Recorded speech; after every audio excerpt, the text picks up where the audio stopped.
Хроматилер резко. Боли жожлос когяхаш. Тастим кяхкач хертхонт диспозиторки.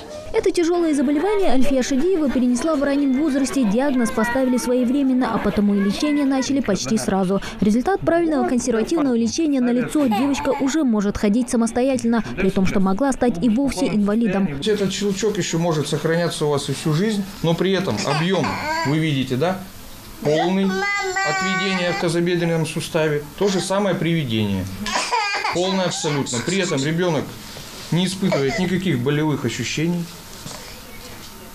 В правом тазобедренном полный объем отведения при ведении. Все отлично. Маленького пациента осматривает опытный хирург Кирилл Зимарев. Причин для переживаний нет, уверен он. Лечение дало положительные результаты. Теперь важно правильно реабилитировать ребенка. Чтобы продолжить восстановление опорно-двигательного аппарата, врач из Москвы дает родителям девочки дальнейшие рекомендации. Параллельно прием ведет и врач-невролог. В первый день своего приезда он успел осмотреть полсотни маленьких пациентов. В числе самых распространенных диагнозов – эпилепсия, ДЦП и пороки головного мозга. Для большинства деток у вас есть отличные возможности проводить лечение и здесь тоже.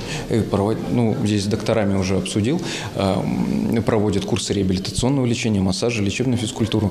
Этого вполне достаточно для большинства больных. Но некоторых, конечно, нужно направлять в центры для дообследования, для уточнения диагноза и назначения специфического лечения. Дети, которым необходима высокотехнологичная помощь, пройдут до обследования и дальнейшее лечение по программе обязательного медицинского страхования за пределами республики. Впрочем, желающих пройти диспансеризацию в рамках приезда врачей из Москвы оказалось больше, чем предполагалось. У каждого из них своя история болезни. Неврологические заболевания. Неврологическое отделение обнаружить эпилепсию.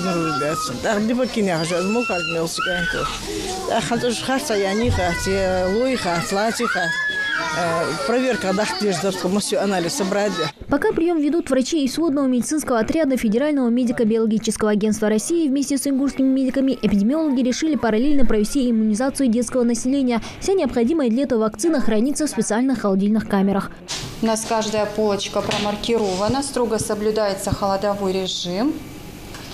Хотелось бы отметить, например, что за вчерашний день у нас прошло намного больше сделано прививок по сравнению с обычными днями.